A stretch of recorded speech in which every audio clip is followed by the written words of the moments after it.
is going on, guys? Hope you guys are having a good day or night. We are going to be looking at Mr. Michael Burry today. Now, Mr. Michael Burry is pretty popular in the investment space ever since his fund, Scion Capital, he correctly predicted the '08 crisis and made hundreds of millions of dollars by betting against mortgage-backed securities. Now he's kind of, he posts on Twitter a lot. Everyone kind of views him as kind of the sky is falling kind of guy. He's claimed that we're like doomed 100 times. But he's good at what he does. His fund makes money. So I had to cut some of the video out there because someone's dog was going crazy outside. But basically we're looking at his portfolio as it stands today. And that is Scion Asset Management. So I was a little confused at first because all the sites that I could find were labeling it as a $1.7 billion fund, but then in the breakdown of the holdings, it would only show like $112 million of it. And I eventually realized that it's because a large portion of his portfolio is actually in puts on SPY and the QQQ. And those are, the bulk of the portfolio, but they're not showing up. So I found a site that I think correctly represents it. Hopefully this site is accurate. They have his portfolios, the fund's portfolio balance at $1.74 billion, 33 positions. A little breakdown of all their holdings here, but I'll get into that. Let's see. So, before I get started, traditional disclaimer that none of this is financial, legal, or tax advice. He obviously holds all these stocks. I may or may not hold some of them. And I'm not a professional. I'm just giving my 2 cents for entertainment purposes. So, take everything I say with a grain of salt. Do your own research and consult a professional before investing. But, yeah, he has a ton of money in puts on SPY and QQQ. Now, it's a little unclear, and I was kind of listening to this in a podcast. He has to disclose that he made those, but we have no idea how in or out of the money they are, what the duration looks like. So it's not really easy to kind of figure out how short-term or long-term or, how risky this play is without knowing some of those details. So that was a big thing, He's made a number of tweets. I don't know if we'll be able to pull up his Twitter here. But, let's see. He likes to delete his tweets a lot. So there's an archive page here, it looks like, but it hasn't been updated. Whatever. Anyways, he talked about this recently. It's a pretty big recent trade, and everyone was kind of like flipping out about it because it's such a large trade. I think it's like I think this is in millions. Let's see real quick. Whoops.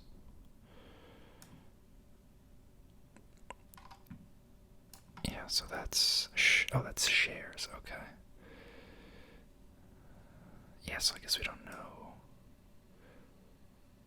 Whatever. Very big trade. That's not what I find interesting, so we're going to look at the actual stocks that he's holding, and that starts with the biggest one being Expedia Group, who I've already pulled up here. And it's actually up 18.8% on Friday. Now, a lot of growth stocks were ripping with the news of the Fed pausing their interest rate increases. A lot of growth stocks were ripping. Things like Palantir and such also ripping. So here we've got a company pretty low PE. If you guys don't know Expedia, they're like the kind of aggregator of all the different travel sites and flights and hotels and car rentals. And you can like find the best deal using them. And then they earn like commissions based on where they direct traffic or like fees or something of the sort. Kind of depends on the category of things that you're buying through them.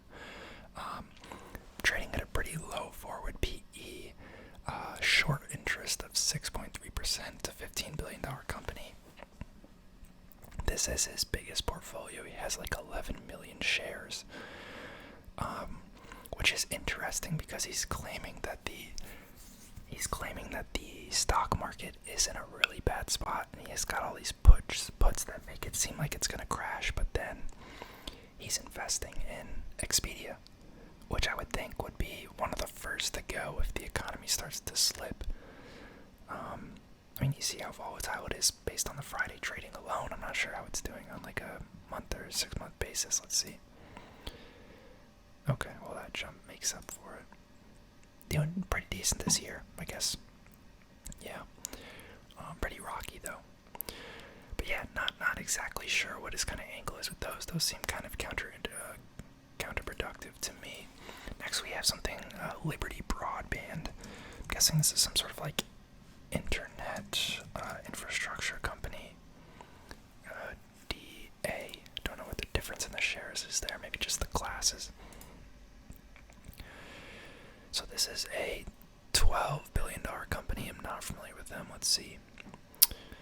They provide data, wireless, video, voice, and managed services to residential, business, government companies, educational, and medical institutions in Alaska. In Alaska? What? Under the GCI brand. It's Charters. Oh, does it also own Charter? And like Spectrum? Because those are big in the US, I know. Looks like it does. Spectrum Internet, TV, and mobile. Okay. Gotcha. Headquartered in Colorado. Pays a dividend. A little bit of short interest there. Pretty flat stock. Had a crazy decline since 2021. That's actually insane. It's like a 50% haircut.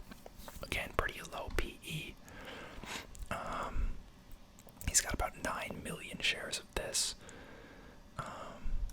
Yeah, so like, and then this goes directly against this is something that I would expect to do decently well if the stock market did crash. So it's kind of like on the same line as the puts. He's got this like relatively stable broadband infrastructure company. Like this, I would expect this would probably perform similar to like Verizon or like an AT&T or T-Mobile. Real interesting. Not too much of a fan of these kind of stocks because I feel like I can't see like the case where they do really that well. It's a very large capital intensive business. There's a lot of regulatory capture, antitrust rules around like acquisitions and growth, so just not too much of a fan of them. I would kind of group utilities into the same group. Generac is an interesting one. I have owned this before. I do think it's an interesting play on kind of the large increase in like natural disasters that we've seen. I do think there was a lot of pull forward demand during, COVID and a lot of those other storms that we had over the past couple of years. I believe the stock is down. Yeah, 2021 it was up at $500 a share. $500 a share. It's down 80% since then. And it still has 8% short interest. Yeah, I assume he's trying to play the natural disaster angle, and I do think it's a neat company with a good edge. They have a very good reputation, I feel like, but flat to even slightly negative revenue expectations. Profitability looks decent, but again, pretty flat over the past couple quarters. A lot of downward revisions. Pretty low net income margin. Yeah, I don't know.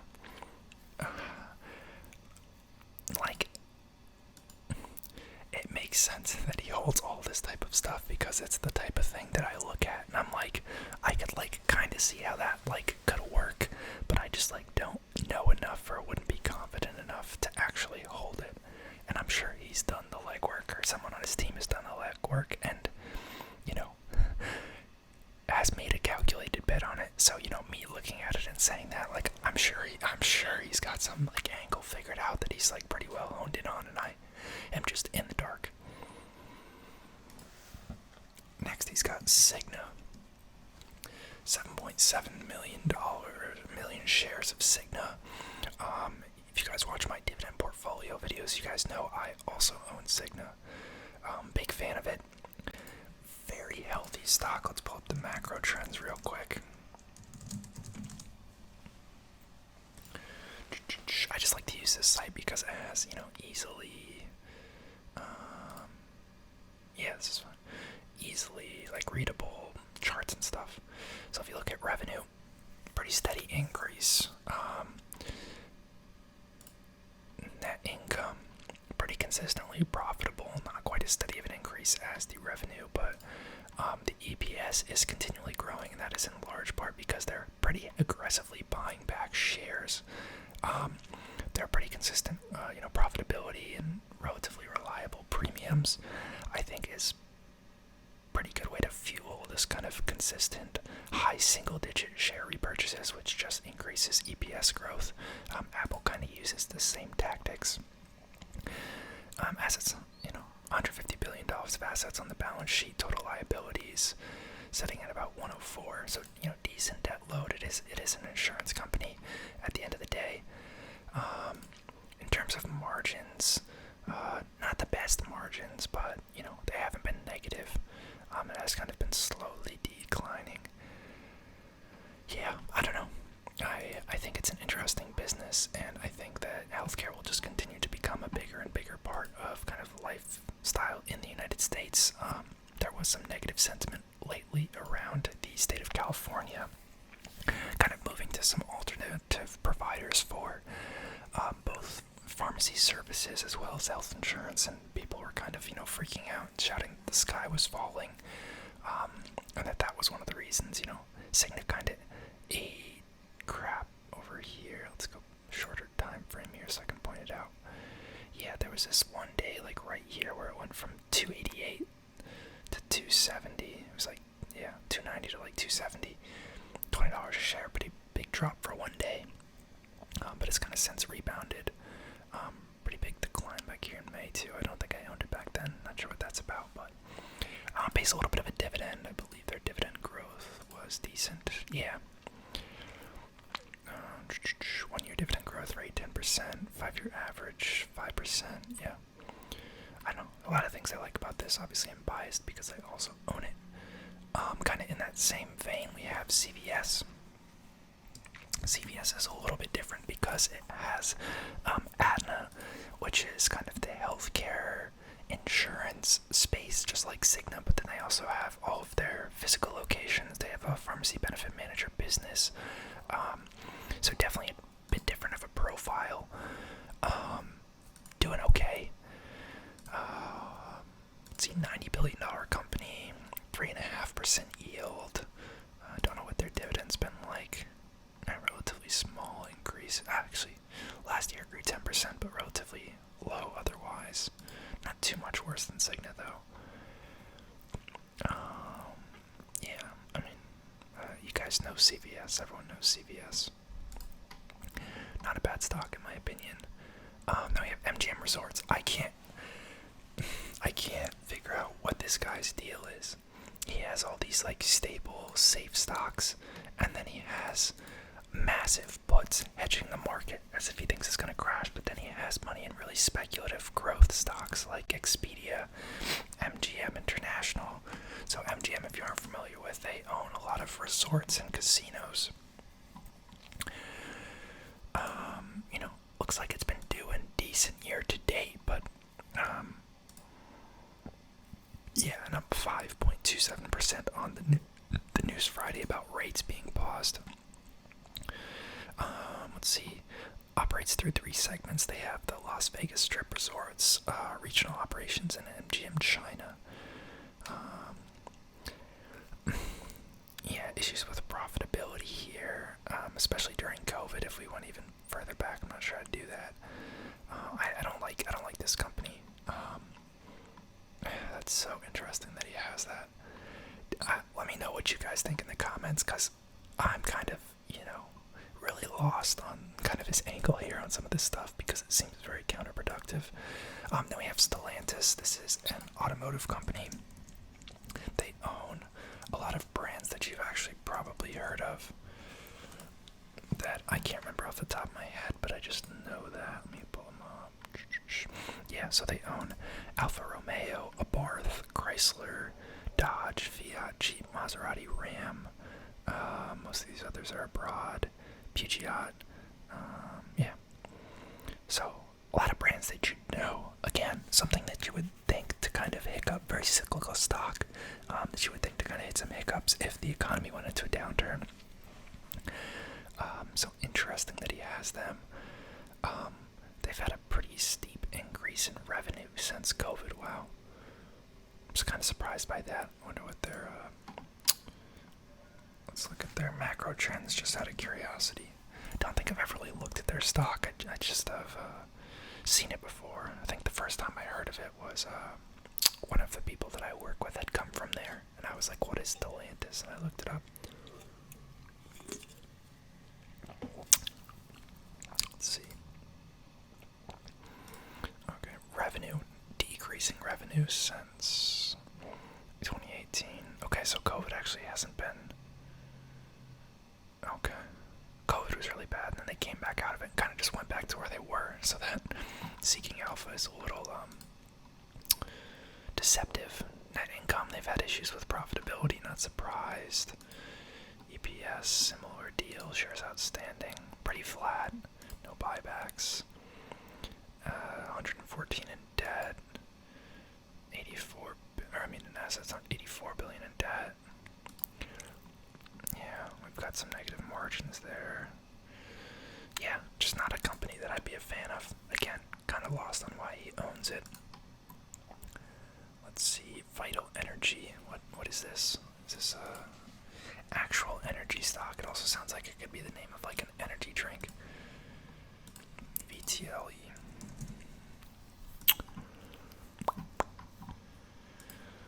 Okay, trading at a 2.8 PE.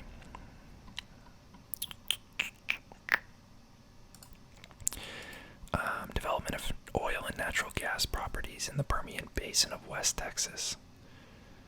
Okay. Very random. That's... Jeez.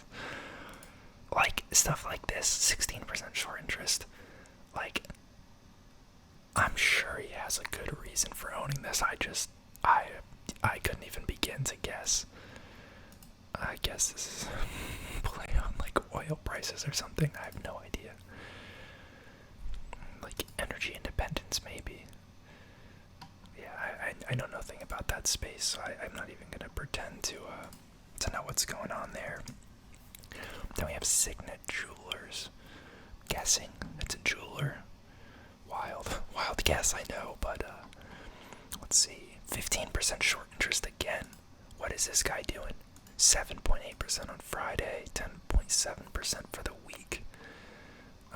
Diamond jewelry operations. Oh, they own K Jewelers, Jared, Sales. Interesting. Okay.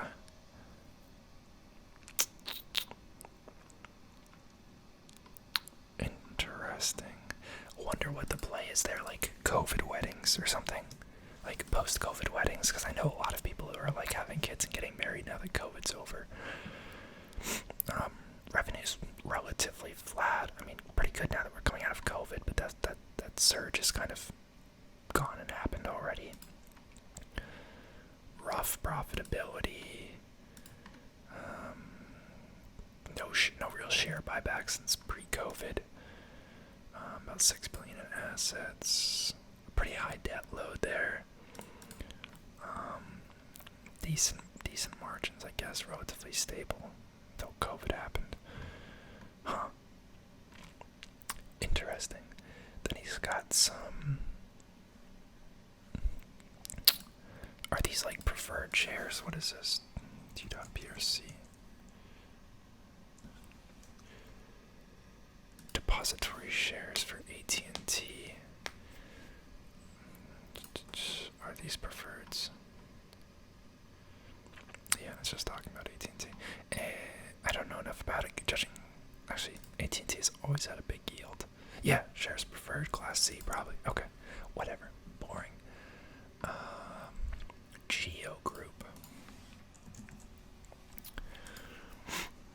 Let's see. I've honestly, I haven't heard of a lot of these companies that he's holding. So this is interesting to me. Government services provider. Continuum of care, secure transportation, electronic monitoring, community-based programs, support services for 102 facilities totaling 82,000 beds. That's like the most generic name I could ever think of, or description, I'm sorry. I guess they're just like a government service provider, again, doing terribly. But I guess that'd be a relatively safe bet in like an economic downturn.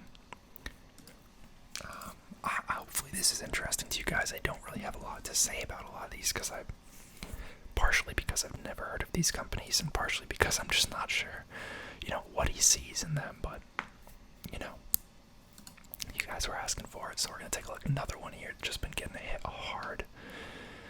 This is telecommunications, mostly in Costa Rica, Panama, the Caribbean, Puerto Rico. Interesting. It's an alternative carrier headquartered in Bermuda. Pretty bad profitability. Like, I don't even know what to say. I guess that's a stable play. But what's the appeal? It's not profitable. The stock's gone down the gutter. They don't pay a dividend. Got another oil field company here, it looks like, next. Yeah, if they're just like repetitive companies, I'm gonna skip through them. Let's look at the Real. I feel like I've heard of this one before. Is this like a resale site for like fashion and luxury items? Yeah, okay, resale luxury goods. Interesting. Again, why would he buy this if he's expecting there to be an economic downturn? Again, stock has done terribly. If you guys know Jeremy, I think his name is, he runs like a big finance channel on YouTube. I'm pretty sure I've heard him talk about this like many years ago. Guess if you followed him into that, you aren't doing too well. 14.5% short interest. I think to a big degree, like, I don't know what exactly they focused on, but there are a lot of kind of competitors like StockX, Go, eBay that have kind of come for this market of luxury goods. Go is another one. Yeah, I mean, no profitability there. That's interesting. I wonder if he's short some of these. I wonder if it would say. Because if you told me he was short some of these ones we're looking at, that would make, like, way more sense. Looks like we got some sort of, like, transport company here. Star Bulk Carriers. Yeah, transportation of dry bulk cargoes worldwide. 182 dry bulk vessels. Vessel management. This one's probably not a bad play, honestly. 13.5% yield is crazy. I don't even know what to think of that, but I'm gonna make a note because I'm curious what the deal with this one is. SBLK.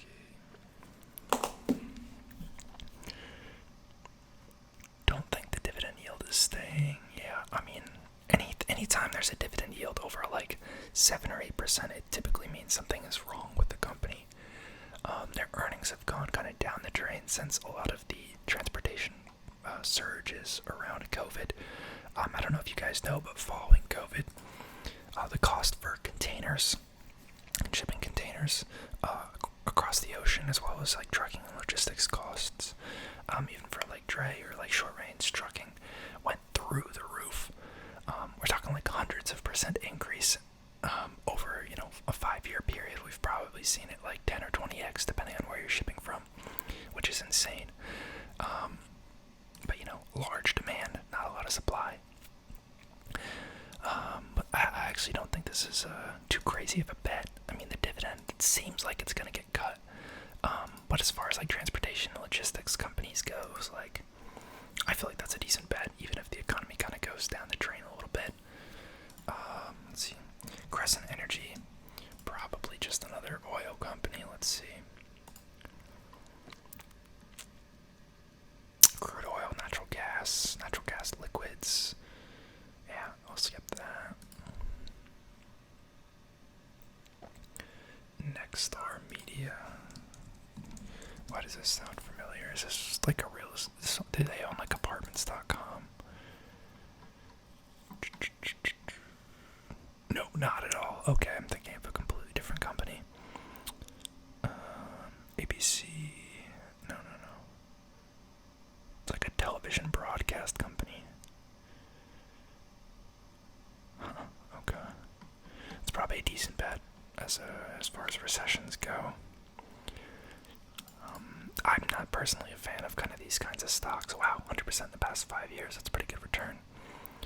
I have concerns about cable and those types of companies being pretty heavily displaced by a lot of the streaming services. You know, that's not a crazy take. I know that's kind of what the herd mentality is right now. I'm sure they're still very profitable businesses to some degree, but just not really something that I would feel comfortable holding.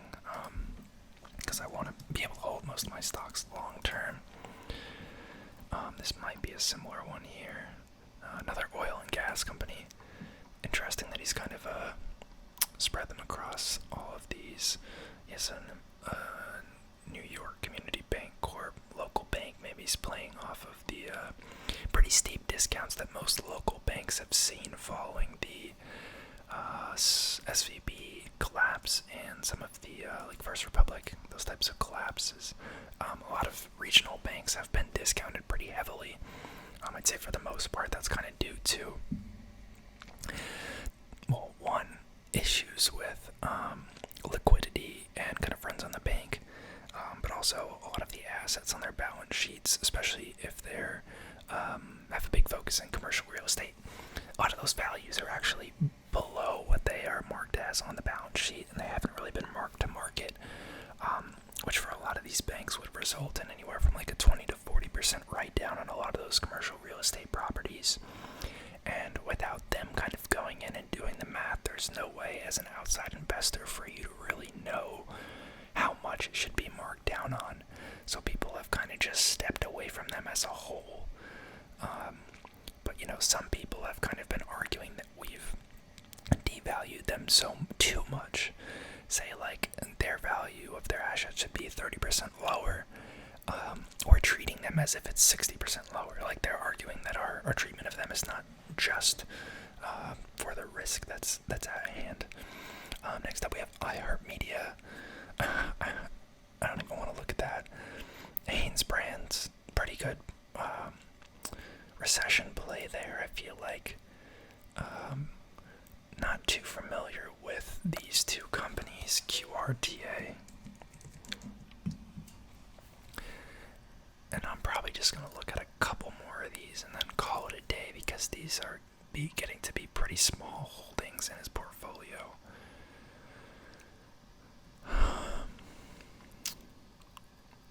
Video and online commerce in North America, Europe, and Asia. What does that mean?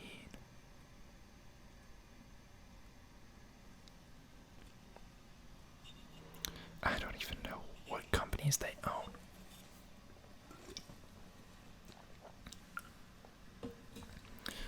Okay. Interesting. He loves these ones that are down like 95% all time.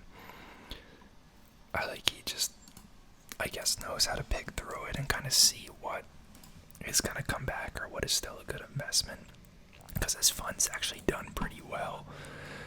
Next up we got Costamare, another bulk vessel transport company. 5%. This one looks a little more stable than the other one. 5% yield, less short interest, bigger market cap. Interesting. Okay. Yeah, I don't know. I mean, it seems like a decent play. Yeah, then we got some ETFs and other such. Another drilling company, another bulk company. Regional Bank, JD.com, Zoom. Oh, okay, those are 0 now. He sold all of these, so he sold all of these now. So I guess we kind of made it through them all. He owned Capital One at one point, it looks like. Yeah, I don't know. It's a very interesting mix in his portfolio, and the puts and a lot of the safe like energy and like bulk transport stocks would make you think that he is very pessimistic, which I think he is. But some of the other holdings kind of throw me for a loop. Expedia, stuff like that. Stellantis, Generac. Some of those just don't really quite make the same amount of sense to me. MGM. So, not exactly sure what his angle is on those. If you guys have any ideas, let me know. Otherwise, I'll see y'all next time. Thanks for watching.